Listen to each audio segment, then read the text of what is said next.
இன்னைக்கு கிராமப்புறத்தில் 100 நாள் வேலை திட்டத்தை 150 நாளாக உயர்த்தப்படுறாங்க. உயர்த்தினாங்களா?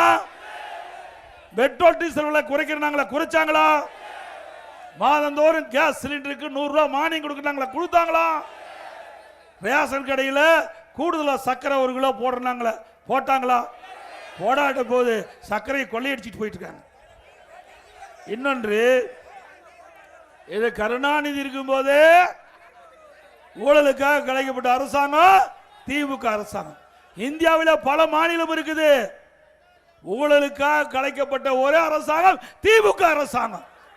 ஊழலில் ஊற்றுக்கண் திமுக, திமுகனா ஊழல், ஊழல்னா ரெண்டையும் பிரிச்சு பார்க்க முடியாது. அப்படிப்பட்ட கட்சி நம்மளை பத்தி பேசுது. நம்ம இயக்கத்தை பேசுறதுக்கு தகுதி இருக்குதா? அருகதை இருக்குதா? வேண்டுமென்ற திட்டமிட்டு அவ்வப்போது அப்படியே ஸ்டாலின் வேண்டுமென்ற திட்டமிட்டு அவதூறு பிரச்சாரம் பண்றார். அண்ணா திமுக ஆபீஸ் டெல்லியில் இருக்குதான். கண்ணு தெரியல, வாங்க நான் கூட காட்டுறேன் எங்க இருக்குதுன்னு. எங்க சென்னையில் தான் இருக்குது. சென்னையில் தான் இன்னைக்கு குடியிருக்கிறீங்க. அதோட இப்ப தேர்தல் எங்க நடக்குதுங்க? தமிழ்நாட்டில் தான் இருக்குது. ஸ்டாலினுக்கு ஞாபக சக்தி மறதி. உண்மைதானே? டெல்லி தமிழ்நாட்டுக்கும் டெல்லிக்கும் பிரச்சனையா? தமிழ்நாட்டுக்கு டெல்லிக்கும் பிரச்சனையா? தமிழ்நாட்டுக்கு என்டிஏ, டெல்லியில் இருக்க என்டிஏ. ஐயோ, தமிழ்நாட்டில் இருக்க சட்டமன்ற தேர்தல். இங்க எங்களுடைய கூட்டணிக்கு அண்ணா திமுக தலைமை தாங்குது. அண்ணா திமுக தான் ஆட்சி அமைக்கும். எங்க கூட்டணியுடைய முதலமைச்சர் வேட்பாளர் இபிஎஸ் என்று அறிவிக்கப்பட்டு விட்டது. இது நாங்க அறிவிக்கல. முதலாக அண்ணா திமுக பாரதிய ஜனதா கூட்டணி பேச்சுவார்த்தை முடிவு பெற்று மாண்புமிகு உள்துறை அமைச்சர் அமித்ஷா அவர்கள் ஹோட்டல்ல பேட்டி கொடுக்கின்ற பொழுது தெளிவாக சொன்னார். அவர் சொல்லுகின்ற பொழுது அத்தனை நிருபர்கள் இருந்தாங்க. இந்தியாவில் இருக்கிற தமிழ்நாட்டில் இந்தியாவில் இருக்கிற அத்தனை நிருபர்கள் முன்னால சொல்றாரு, எங்கள் அண்ணா திமுக பாரதிய ஜனதா கூட்டணி, அண்ணா திமுக தேசிய ஜனநாயக கூட்டணி இரண்டும் ஒன்றாக இணைந்திருக்கின்றது. இந்த கூட்டணிக்கு அண்ணா திமுக தலைமை தாங்கும். ஸ்டாலின் அவர்களே காது கேட்கலீங்கன்னா நல்லா கேட்டுங்க. அண்ணா திமுக நாங்கள் அமைக்கப்பட்ட கூட்டணிக்கு தலைமை தாங்கும். அண்ணா திமுக ஆட்சி அமைக்கும். எங்க கூட்டணி முதலமைச்சர் வேட்பாளர் இபிஎஸ் என்று முடிவு சொல்லியாச்சு.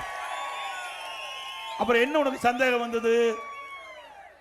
ஏன்னா நம்ம பத்தி பேசுவதற்கு சரக்கு இல்ல, இருந்தா தாங்க பேச முடியும். அவதான் டெல்லிக்கும் தமிழ்நாட்டுக்கும் பிரச்சனையா? திமுகவுக்கு பிரச்சனை இல்ல, தமிழ்நாட்டுக்கும் டெல்லிக்கும் தான் பிரச்சனையா? ஆமா, டெல்லியில தான் காங்கிரஸ் இருக்குது, அங்கதான் பிரச்சனை நடந்துகிட்டு இருக்குது. திமுகவுக்கும் டெல்லிக்கும் பிரச்சனைனா, அங்க தமிழ்நாட்டுக்கும் டெல்லிக்கும் பிரச்சனைனா, அண்மையில் 20 நாட்கள் கூட்டணி பிரச்சனை யாருக்கு நடந்தது? திமுகவுக்கும் காங்கிரஸ் தான் நடந்தது.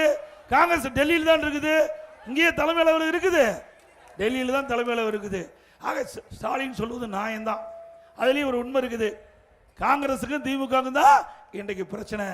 இதுக்கு முந்தி எப்போ பார்த்தாலும் இந்தியா கூட்டணி, இந்தியா கூட்டணி பார், எங்க காணாத போச்சே தெரியல. இந்தியா கூட்டணி, இந்தியா கூட்டணி. இவர் எந்த கட்சிக்கு எந்த கூட்டணிக்கு போனாலும் அந்த கூட்டணி காணாம போயிடும்.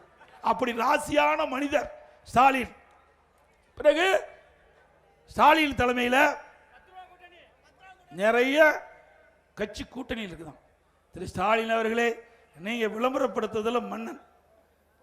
யாரும் நினைச்சு பார்க்க முடியாத அளவுக்கு விளம்பரத்திலேயே காலத்தை தள்ள ஒரே அரசாங்கம் திமுக அரசாங்கம் தான்.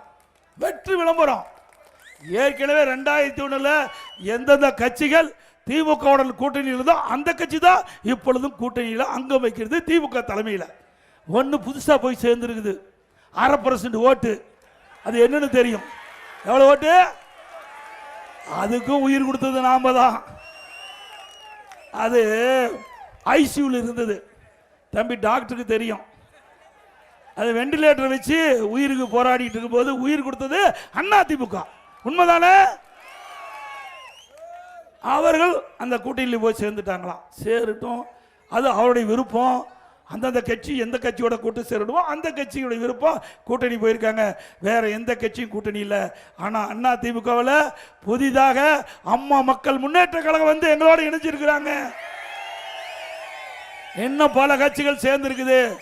சிறு சிறு கட்சிகள்லாம் பாருங்க, எத்தனை கொடி பறக்குது, அழகா பறக்குது, கலர்களா பறக்குது.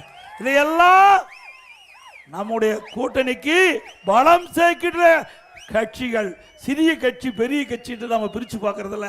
அந்தந்த கட்சிக்கு தகுந்த மக்கள் செல்வாக்கு இருக்குது. அதையெல்லாம் நாம் முறையாக பயன்படுத்தி தேர்தலை சந்தித்து மக்கள் விரோத திமுக ஆட்சி, மக்கள் விரோத திமுக கூட்டணியை வீழ்த்துவோம். வீழ்த்துமுல்ல.